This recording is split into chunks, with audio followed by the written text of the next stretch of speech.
আসসালামু আলাইকুম।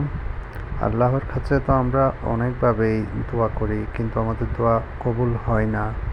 তো আজকে আমরা জানব কিভাবে দোয়া করলে আল্লাহ রাব্বুল আলামিন সাথে সাথে আমাদের দোয়াটি কবুল করে নেবেন। চলুন শিখে আসি, জেনে নিই। আর একটা সবচেয়ে বড় অস্ত্র শিখিয়ে দিচ্ছি, এটা আমি কাউকে শিখাইনি আজ পর্যন্ত, আজকেই প্রথম। আমি আমার জীবনে দেখেছি,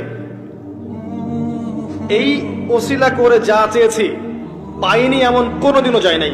আলহামদুলিল্লাহ, আমি সম্পূর্ণ আল্লাহ পাকের কৃতজ্ঞতা এবং শুকরিয়া আদায় করছি। এইটা ওসিলা করে আমি যা চেয়েছি আমি সারা জীবনে তাই পেয়েছি। এবং আমি বিশ্বাস করি আমি যা পেয়েছি, এই বয়সে আমি যা পেয়েছি, আল্লাহ পাক কোটি কোটি মানুষকে তা দেন নাই। এটা আমি বিশ্বাস করি। এই বয়সে আমি যা পেয়েছি, আল্লাহ পাক আমাকে যা দিয়েছেন, যত দিয়েছেন, কোটি কোটি মানুষকে আল্লাহ পাক তা দেন নাই। আমি এমনটাই মনে করি। আমি কি শিখাই দেব সেটা? আপনি আল্লাহ পাকের তাওহীদের ওসিলা দিয়ে দোয়া করেন। দোয়া করতে করতে আল্লাহকে বলেন, আল্লাহ তোমার তাওহীদের কালিমা লা ইলাহা ইল্লাল্লাহ এর ওসিলা করে তোমার কাছে আমি চাচ্ছি।